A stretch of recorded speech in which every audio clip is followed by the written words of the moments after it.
Swamiji worked tirelessly for 42 years in spite of his ill health. He used to say, "When I rest, I rust."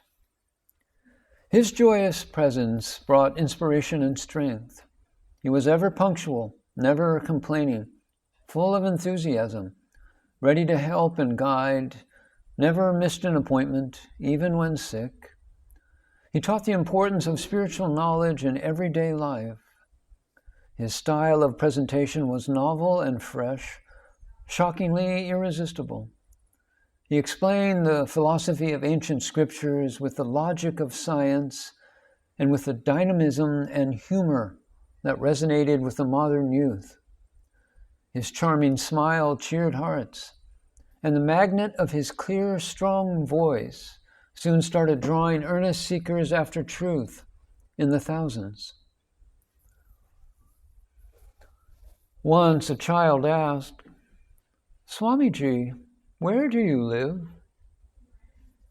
And Swamiji answered, "At airports and train stations."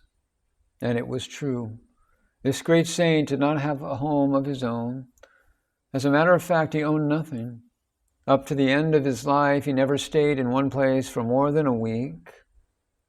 He used to say, "Vedanta makes you a better Hindu, a better Christian, a better Muslim, as it makes you a better human being." Apart from lecturing, Swami Chinmayananda wrote commentaries on major Vedantic texts as well. His books dealt with different aspects of true religion and included books for children. As early as in the 1960s, the Chinmaya mission had reached every corner of India.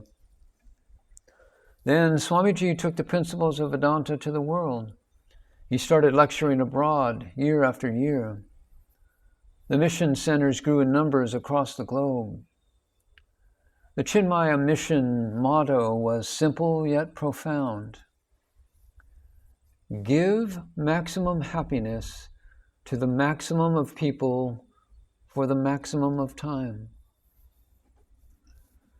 Chinmaya mission was the unique credit of including in its study curriculum, in all their branches, the core teachings of Bhagavan Ramana in Sanskrit verses as one of their main textbooks, Sri Bhagavan's Upadesa Saram, the essence of instructions in 30 verses, and Sri Bhagavan's Sat Darshanam, the 40 verses on reality.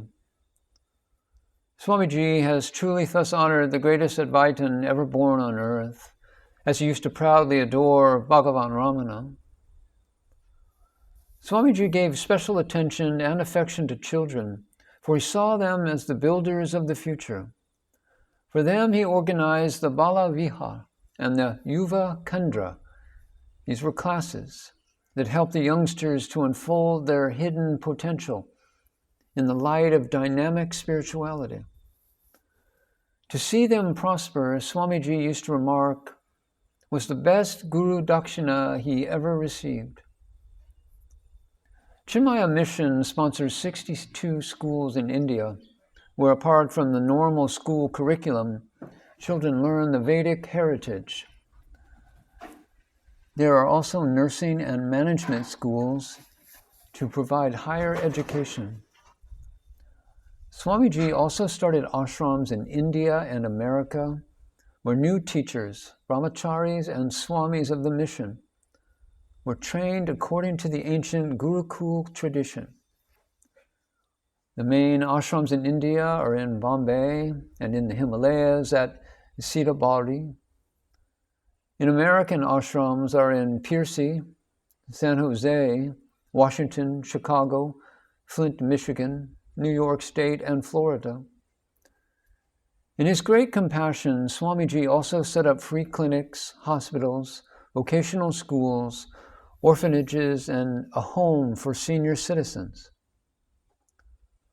In 1992, Swami Chinmayananda gave an address in the United Nations titled Planet in Crisis.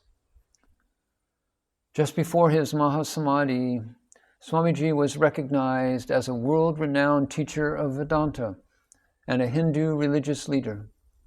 He was selected as president of Hindu religion for the Centennial Conference of the Parliament of World Religions in Chicago, the same place where Swami Vivekananda had given his historic address almost exactly 100 years earlier. Swami Chinmayananda had chronic heart problems. He had his first heart attack in 1963, the year his sannyasa guru, Swami Shivananda, attained Mahasamadhi. His treatment at the newly opened Chinmaya Mission Hospital in Bangalore made him its first patient. In the summer of 1980, when he was in the United States conducting a series of Yana Yasnas, he had to undergo a multiple heart bypass surgery in Texas. And on 29 July 1993, he had an emergency heart bypass surgery. His condition continued to be critical, and he was put on a life support system. He dropped his body on 3rd of August 1993 in the United States, and his body was flown to India, taken to Siddhabari, and interred there. His Samadhi shrine at Siddhabari has become a place of sanctuary for his arduous followers and other pilgrims as well.